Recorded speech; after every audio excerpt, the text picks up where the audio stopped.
Hola, ¿qué tal están? Tutorial de las fuentes de información. Es evidente que para adquirir conocimientos sobre un determinado tema o para formarnos una opinión propia sobre un asunto discutido o controvertido, necesitamos recabar o buscar información. Está claro también que en el contexto escolar, por regla general, la información necesaria para cada una de las asignaturas la obtenemos de los libros de texto y también de las explicaciones de los profesores. Pero también hay que decir que cuando se hace un trabajo o participación en un debate sobre algún tema debemos recurrir a otras fuentes. Las fuentes a partir de las que podemos obtener información pueden ser muy diversas y tanto por su origen como por su calidad y por su fiabilidad especialmente. Por este motivo debemos ser especialmente cuidadosos cuando acudimos a ellas y no dar por buena la primera información que obtengamos sin ningún tipo de comprobación. En efecto, a veces las primeras informaciones no son fiables, son falsas, son discutibles, en el sentido de que no son completamente ciertas o correctas, están deformadas esas informaciones o esos datos, están tergiversados los datos en algunas ocasiones, etc. Y si hubiera que realizar una clasificación de las fuentes de información según su origen, habría que hablar de fuentes escritas, como son por ejemplo libros, enciclopedias, manuales y obras de referencia, monografías. También en relación con los medios escritos o las fuentes escritas están, por ejemplo, la prensa y las revistas, noticias de periódicos, entrevistas, artículos de opinión, reportajes y artículos de fondo, que esto también pues, lo podemos encontrar en general en Internet.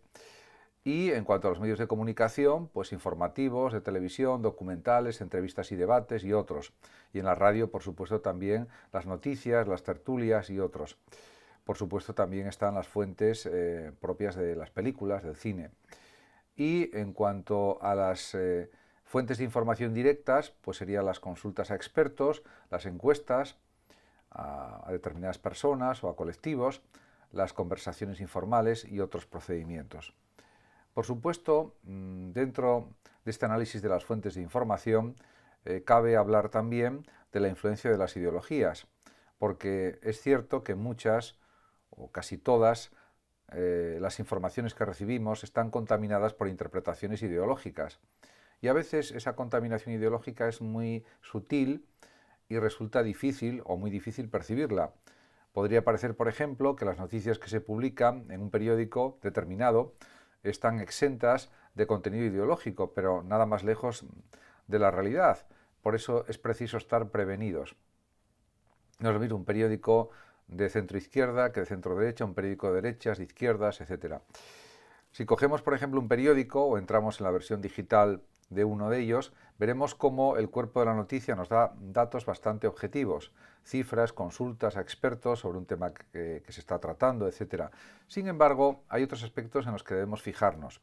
Por ejemplo, en cómo están redactados el titular y el subtítulo, el tipo de lenguaje que se utiliza en el cuerpo de la noticia. Podemos también comprobar cuál es la intención del periodista al presentarnos la información, si está a favor o en contra, si apoya o critica al personaje o al acontecimiento que relata, etcétera, etcétera. Y a partir de ahí se pueden obtener pues muchos datos y se puede saber realmente si esa información está dada de una manera coherente y correcta o de una manera sensacionalista o exagera algunos aspectos en detrimento de otros, etcétera, etcétera.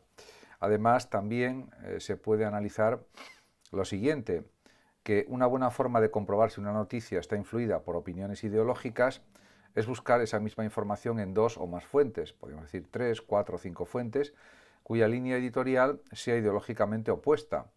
Y tras analizar de manera crítica la información que nos presenten, lograremos obtener un conocimiento más completo y objetivo. Sobre una misma noticia se pueden analizar dos periódicos, 3, 4, 5, etcétera, y a partir de ahí, pues realmente obtener pues una interpretación más clara y más profunda y más completa de lo que ha acontecido. En este sentido, pues está claro que, por ejemplo, para mostrar este aspecto se puede pensar en alguna noticia. Por ejemplo, veamos cómo informan dos reputados periódicos nacionales de un mismo hecho. El hecho en concreto es el error del rey emérito, que fue tan sonado, y realmente el titular del País, un periódico de izquierdas, frente al titular del Mundo, un periódico de derechas, El País dice, lo siento mucho, me he equivocado y no volverá a ocurrir. En cambio, en El Mundo dice, cuando reinar consiste en saber decir lo siento, con lo cual la interpretación del Mundo es una interpretación que favorece al rey desde una perspectiva de comprensión, de empatía hacia el rey, y además el gesto de la foto, pues con la mano, saludando, pues en el coche también indica como una actitud pues más comprensiva, más afable, con, diríamos, el error del rey emérito. En cambio, en El País, el titular pues es realmente lo que él dijo, lo siento mucho, me he equivocado y no volverá a ocurrir, con lo cual está como hurgando en la herida de lo que él mismo tuvo que reconocer.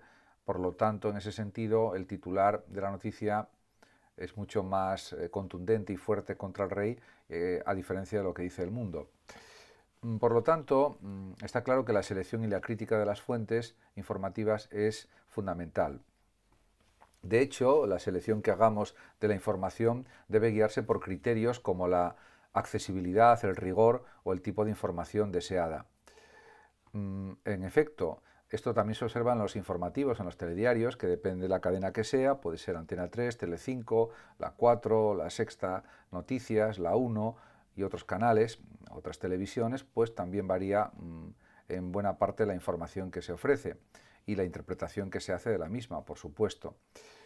Por tanto, se puede decir que en función de la información que queramos analizar, tendremos que utilizar unos métodos de recopilación u otros.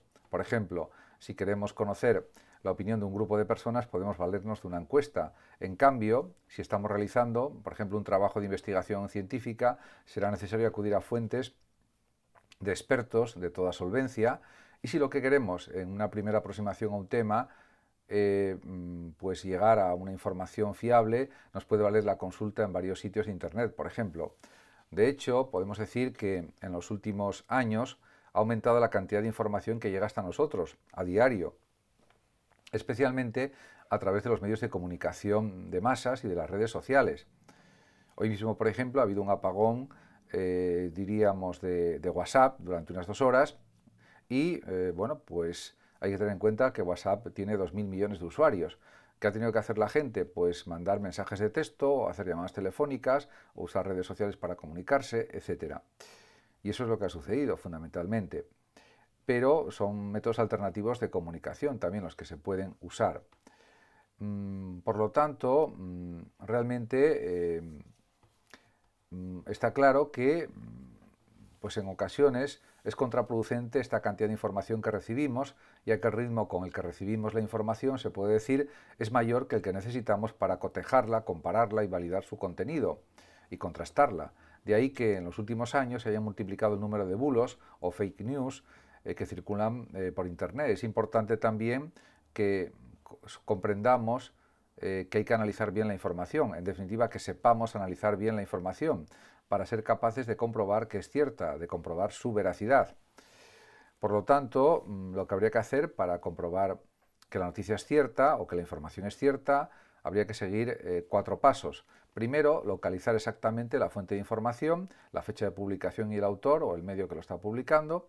En segundo lugar, reconocer la fiabilidad de las fuentes de información. Para ello podemos buscar información sobre los autores, la empresa o el sitio que la publica y ver si apoya los datos que aporta en fuentes fiables, organismos oficiales, instituciones de prestigio, etc.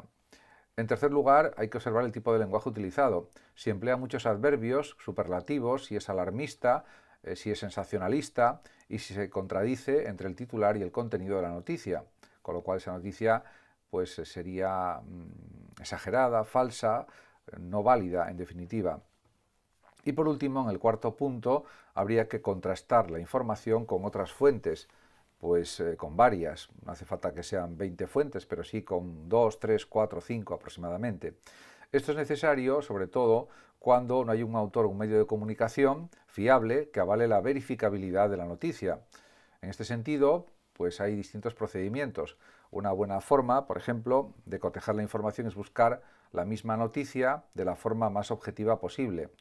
Por ejemplo, si se está investigando acontecimientos recientes, por ejemplo, o con una amplia difusión, se puede contrastar la información y comprobar realmente su veracidad en páginas como, por ejemplo, neutral.es, verifica F y maldito bulo, maldita.es, por ejemplo, aunque puede haber otras formas de verificar la información, simplemente usando la sagacidad, el análisis de la información en detalle, y yo creo que lo más eficiente es contrastar y comprobar con otros medios que den la misma información y ver si realmente coinciden en los aspectos fundamentales de esa información, de esos datos que se están dando, de ese acontecimiento que se está describiendo, relatando, lo que ha sucedido, etcétera. Ese es el procedimiento más objetivo y más adecuado. En cualquier caso, también hay que reconocer que en el tratamiento de la información también caben las interpretaciones. Por supuesto, están los artículos de opinión de los periódicos, las columnas de opinión, los editoriales de los periódicos, que realmente pues, están en su derecho a tener su línea editorial, aunque yo creo que debe imperar siempre la libertad de información y tendría que haber más medios independientes y plurales, de tal forma que se acepte cualquier tipo de opinión, aunque no vaya en una línea editorial determinada. De hecho, los periódicos más plurales, más libres, pues creo que son los mejores, sin ninguna duda, si es que eso todavía es posible encontrarlo en los medios digitales y en los periódicos de papel, por ejemplo. Muchas gracias a todos por su atención, saludos como siempre a los oyentes de Radio Sofando de México y hasta siempre.